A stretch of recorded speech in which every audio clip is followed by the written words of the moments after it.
un élément particulièrement prégnant et particulièrement sensible, c'est la question de l'homogénéité territoriale. Le président Bassirou Diomaye Faye et le président Ousmane Sonko avaient gagné les élections municipales, enfin le PASTEF avait gagné les élections municipales, ils ont gagné les élections législatives, donc ils n'ont plus aucune excuse, puisqu'ils ont tous les leviers du pouvoir, législatif, municipal et accessoirement exécutif. Donc donnons-lui un petit peu plus de temps pour vérifier si sur le plan diplomatique, le Sénégal garde sa fonction de facilitateur, de médiateur au sein de la CEDEAO, ou alors le président Bassirou Diomaye Faye et surtout son Premier ministre Ousmane Sonko vont aller jusqu'au bout de la démarche et quitter la CEDEAO.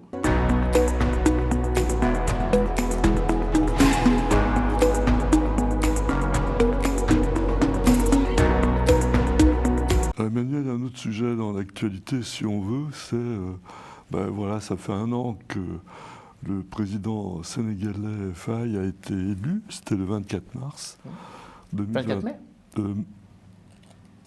Non, mars. C'est moi qui anticipe. Ouais. 24 mars. Ouais, 2024. Bon, alors il a la majorité seulement depuis novembre, d'accord. Mais il développait un discours souverainiste et anti-système. Et en fait, ça bouge pas trop, quoi, on va dire. Il est même confronté à des mouvements sociaux. Le climat social s'est tendu. Les étudiants ont eu des retards de paiement de leur bourse et ils ont manifesté. Bon, en même temps, il y a eu, la Cour des comptes a découvert un endettement de 99,6% du PIB. Ça a été confirmé par le FMI, je crois.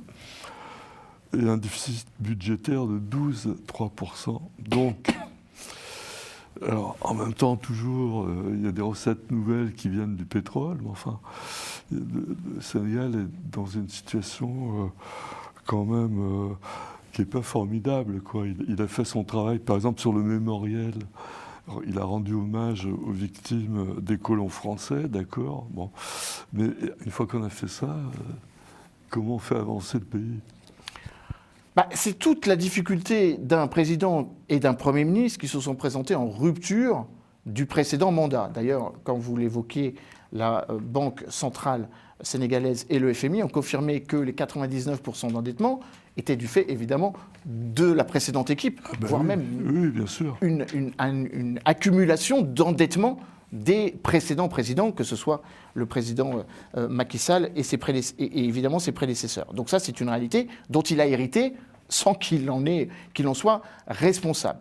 Néanmoins, le président Bassirou Diomaye Faye et son Premier ministre Ousmane Sonko ont beaucoup promis. Et ça, de ce point de vue, il faut aussi avoir à l'esprit qu'ils ne peuvent pas accomplir en 1 an ce que des décennies n'ont pas réussi à accomplir.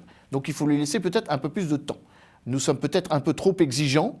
Alors ça dénote aussi une façon de, finalement, implicitement remettre en cause la légitimité du scrutin, en disant qu'il ne fait pas mieux que son prédécesseur, alors que son programme était un programme de rupture. En tout cas, le programme du PASTEF était un programme de rupture. Le deuxième élément qu'il faut avoir à l'esprit, c'est que dans la logique anti-système et dans la logique un peu, j'irai pas jusqu'à anti-occidentale, en tout cas de remise en cause d'une relation déséquilibrée entre les partenaires traditionnels du Sénégal et le Sénégal, le président Bassirou Diomaye Faye a sans doute davantage joué la médiation, notamment en jouant ce rôle vis-à-vis de ses voisins orientaux, en l'occurrence le Mali, le Burkina Faso et le Niger, dans le cadre de la CEDEAO, et peut-être pas suffisamment pris l'ampleur de la situation et la désespérance sociale et sociétale, les étudiants, les syndicats, la question des contrats pétroliers. Les contrats pétroliers pourraient, s'ils sont bien administrés, apporter une manne financière de, on l'estime à 1 milliard de dollars par an.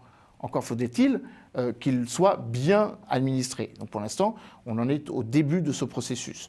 Et puis il y a effectivement un élément particulièrement prégnant et particulièrement sensible, c'est la question de l'homogénéité territoriale.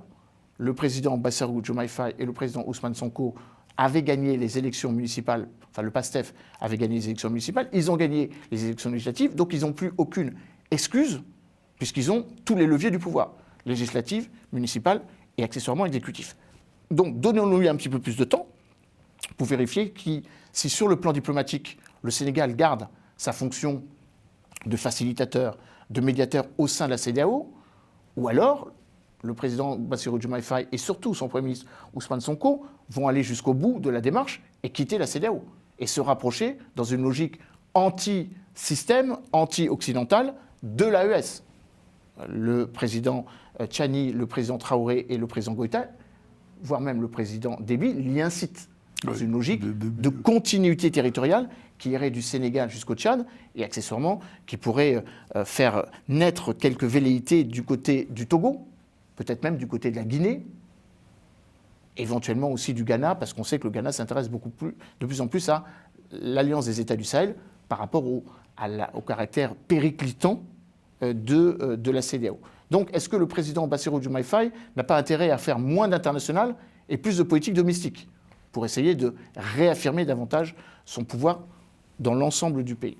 Deuxième élément, le Sénégal s'insère dans une logique où désormais sa place pivotale et centrale est moins liée à l'Afrique occidentale qu'à une afro-atlanticité, avec toutes les thématiques de rapprochement entre les pays du sud global, de part et d'autre de l'Atlantique, avec la logique de la façade atlantique. Et donc, de facto, le Sénégal a une carte à jouer, notamment auprès des États-Unis, qui se cherchent un partenaire fiable, qui, par son caractère souverain, son caractère démocratique, le processus électoral en mars 2024 a été exemplaire. Surtout si on se souvient qu'un an et demi avant, il y avait eu des manifestations réprimées durement, pour ne pas dire dans le sang.